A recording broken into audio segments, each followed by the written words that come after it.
वक्र पृष्ठीय क्षेत्रफल का पाई आर एल होता है कि नहीं होता। तो यहाँ हम लिखेंगे इस क्वेश्चन को जब हल करेंगे सॉल्व।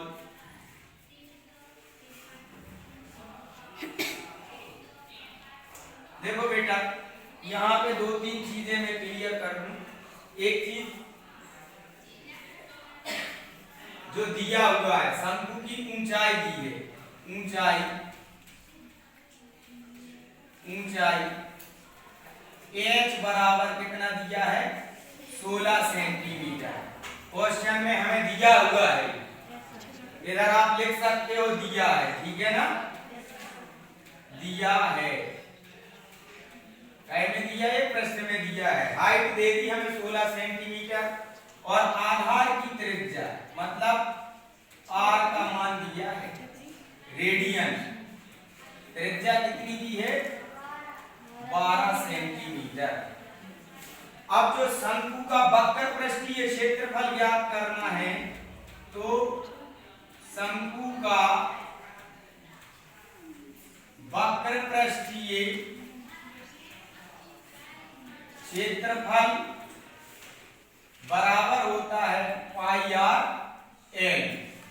एल तो यहाँ पे हमें नहीं दिया है। देखो शंकु इस प्रकार से होता है, ये देखो ये एक शंकु है, ये शंकु है और शंकु में अभी मैंने बताया ये है आपकी तिर्यक ऊंचाई, इसको अपन क्या लिखेंगे, ये है हमारी तिर्यक ऊंचाई है,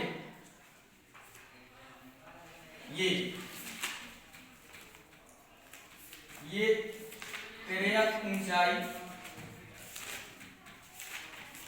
जिसे हम एल से प्रदर्शित करते हैं, ठीक है। और यहां पर एक केंद्र होगा, केंद्र से इधर ये परिधि तक की एक जो वृत्ताकार आकृति बनी है ये वाली होगी हमारी त्रिज्या। ये क्या है त्रिज्या जिसे हम r से प्रदर्शित करते हैं। और ये हमें कितनी दे दी है 12 सेंटीमीटर, कितनी दे दी है 12 सेंटीमीटर। और l बराबर कितना दिया हुआ है हमें ज्ञात करना है, ये नहीं दिया, ये दे दी हमें ऊंचाई, ये कहलाती है ऊंचाई। ये ऊंचाई है जिसे h से प्रदर्शित करते हैं, ये कितनी दे दी है 16 सेंटीमीटर। तो एक फार्मूला होता है तिर्यक ऊंचाई का। देखो हम पहले तिर्यक ऊंचाई निकालेंगे, l निकालेंगे, तब तो हम शंकु का वक्र पृष्ठ निकालेंगे। तो यहाँ पे तिर्यक ऊंचाई शंकु के लिए है, ये तिर्यक ऊंचाई l बराबर होता है h square plus r square root के अंदर होता है। अब हमें दिया है क्या क्या दिया है, h का मान कितना दिया है 16 का वर्ग हो जाएगा और त्रिज्या r का मान दिया है 12, तो 12 का वर्ग हो जाएगा। 16 का वर्ग कितना होता है 256, कितना होता है 256 और 12 का होता है 144। सबको जोड़ देंगे कितना आएगा 400। अब 400 आ गया, l का मान चूंकि इस पे रूट लगा है, जब इसका हम रूट हटाएंगे इसको हम थोड़ा सा छोटा करे ले रहे हैं,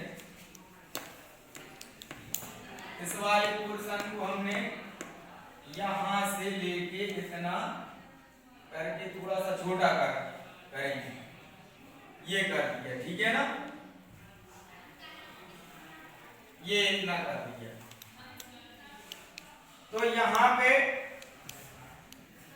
l बराबर जो निकल के आएगा,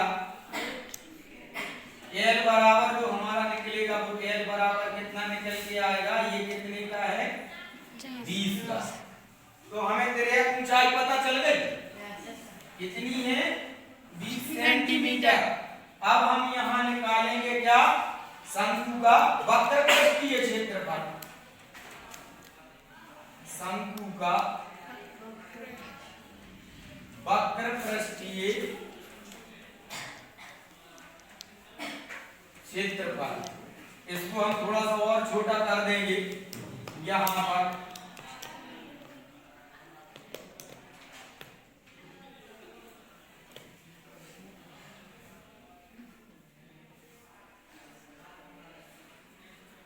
ये हमने इसको छोटा कर दिया, ठीक है ना। तो शंकु का वक्र पृष्ठीय क्षेत्रफल बराबर क्या होता है, ये होता है पाई आर एल। अब हमें पाई का मान कितना लेना है, 3.14। जब तक क्वेश्चन में दिया ना गया हो कि पाई का मान 3.14 लेना है, तब तक हम पाई का मान 22/7 ही रखेंगे, ठीक है।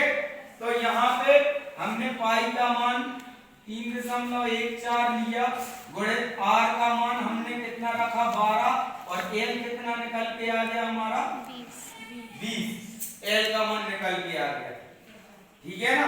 अब हम चाहें इनका हमें मल्टीप्लाई करना है, इनका जब हम गुणा करेंगे ना, तो देखो 12 चौको 48 की इधर कितनी आ जाएंगी, 8 आएंगी, आएंगी कि नहीं आएंगी। अब हासिल में कितना बचेगा 4, तो 12 एकम 12, 12 में 4 और जोड़ दो कितने हो जाएंगे 16। 16 की इधर 6 लिखेंगे, फिर 12 का हम 3 बार पहाड़ा करेंगे तो 12 × 36 होता है। और इधर कितना बचा था, एक बचा था, तो 37 हो गया। कितने अंक बाद लगाएंगे, कितना आ गया 37.8। अब इसका हम करेंगे 20 से गुणा, 20 तो बचा है हमारा। अब जब हम 20 से गुणा करेंगे तो सीधा सीधा हम 2 का पहाड़ा पढ़ देंगे और आखिरी में एक शून्य लगा देंगे, ठीक है ना। तो इधर 2 × 8 = 16 की 6 हो जाएगी, हासिल 1 आएगी, 2 × 6 = 12 और 1 13 की 3, हासिल फिर 1 आएगी, 2 × 7 = 14 और 1 15 की 5, हासिल आ जाएगी 1, और इधर हो जाएगा 2 3 6 और 1 7, और इधर एक 0 रख देंगे। कितने अंक बाद लगाएंगे, पीछे से 2 अंक बाद। तो ये निकल के आ गया हमारा 753.6 सेंटीमीटर स्क्वायर। ये आ गया हमारा क्या, वक्र पृष्ठीय क्षेत्रफल। तो हमें दिया था एक शंकु की तिर्यक ऊंचाई 16 सेंटीमीटर, आधार की त्रिज्या 12 सेंटीमीटर। इस शंकु का वक्र पृष्ठीय क्षेत्रफल ज्ञात कीजिए। चूंकि वक्र पृष्ठीय क्षेत्रफल का फार्मूला होता है ये पाई आर एल। एल हमें दिया नहीं था, एल हमें दिया नहीं था, एच दिया था और आर दिया था। तो हमने तिर्यक ऊंचाई, शंकु की तिर्यक ऊंचाई होती है ये, शंकु के लिए शंकु की तिर्यक ऊंचाई